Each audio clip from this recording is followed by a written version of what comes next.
C'est l'heure du check info avec toi Marion et aujourd'hui tu réponds à cette question. Est-ce qu'on peut se faire retirer son permis de conduire pour utilisation du téléphone au volant ?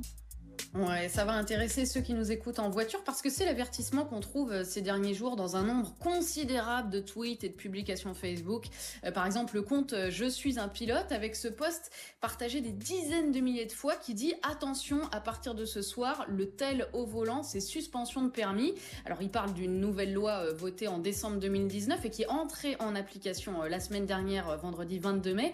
Elle durcit effectivement les sanctions pour l'usage du téléphone au volant, mais c'est quand même un petit peu plus subtil que ça. Ah donc c'est vrai alors ? Disons que la phrase n'est pas complète. En réalité, si un conducteur commet une infraction au code de la route et en plus tient son téléphone en main, là, oui, son permis est suspendu immédiatement pendant 72 heures, puis retiré ensuite sur une durée de 6 mois à 1 an selon la décision du préfet.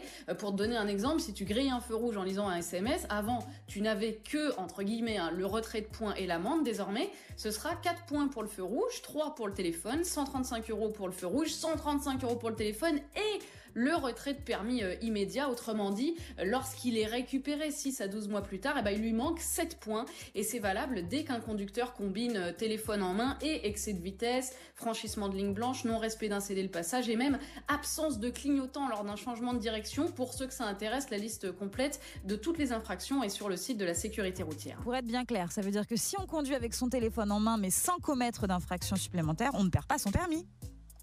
Non. Là, effectivement, la règle, c'est un retrait de 3 points sur le permis et une amende de 135 €. Mais au-delà des sanctions, faut se dire que regarder un snap au volant ou lire simplement un message, ça multiplie les risques d'accident par 23. On a 23 fois plus de chances de perdre le contrôle. Ce sont les chiffres de la sécurité routière qui nous rappellent aussi que lorsqu'on roule en ville, en 5 secondes, on parcourt 70 mètres. C'est énorme.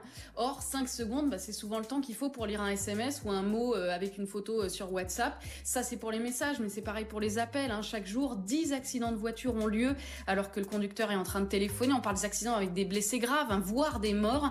Des statistiques dont ne parle aucun des messages qui alertent sur la perte de permis. Faut croire que la peur d'un retrait de permis est plus puissante que la peur d'un accident. Bref, soyez prudents, restez concentrés. Move Radio, Hip Hop Nation.